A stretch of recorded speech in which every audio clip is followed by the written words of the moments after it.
There are renewed calls for the Ontario government to pass a bill that advocates say is instrumental in the fight against gender-based violence. 150 gender-based violence community groups and advocacy organizations have come together issuing an open letter to the Ontario government to prioritize and pass Bill 173, the Intimate Partner Violence Epidemic Act.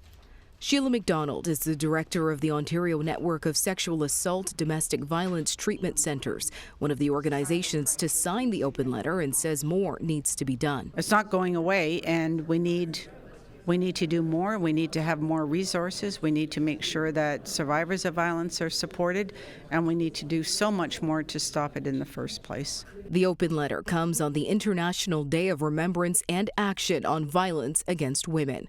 A ceremony was held today at Women's College Hospital this afternoon, where dignitaries alongside members of the public took time to remember the lives lost from intimate partner violence. It was also 35 years ago today when a gunman opened fire at Montreal's École Polytechnique, targeting and killing multiple young women.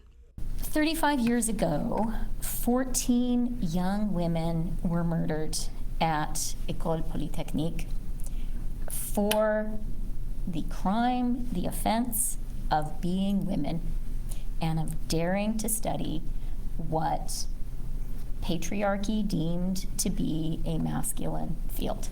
Mayor Chow, rose in hand, held a rose for a victim of gender-based violence and disclosed her own personal experience with IPV as she watched her own mother struggle in an abusive relationship. It was a cycle of violence also, because I then, for the first few years of my dating life, end up getting involved in relationships that were very abusive. So finally able to break out of that violence, but I got to understand that cycle of violence happens unless we speak out on it. Today, Mayor Chow announced a one-time investment to the Interval House Rent Subsidy Program, which looks to support women and families to find a permanent home. This program helps us get women into secure, stable housing, and then get more women into the shelter that need the safety. A lot of women, it takes a long time to get back up on your feet. You know, you can't go from poverty to self-sufficiency in 6 months.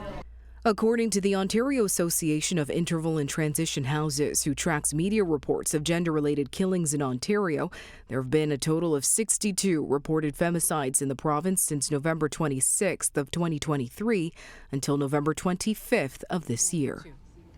A candlelight vigil was held tonight at Philosopher's Walk at the University of Toronto to commemorate the lives lost due to violence against women and children. At the University of Toronto, Rhianne Campbell, City News.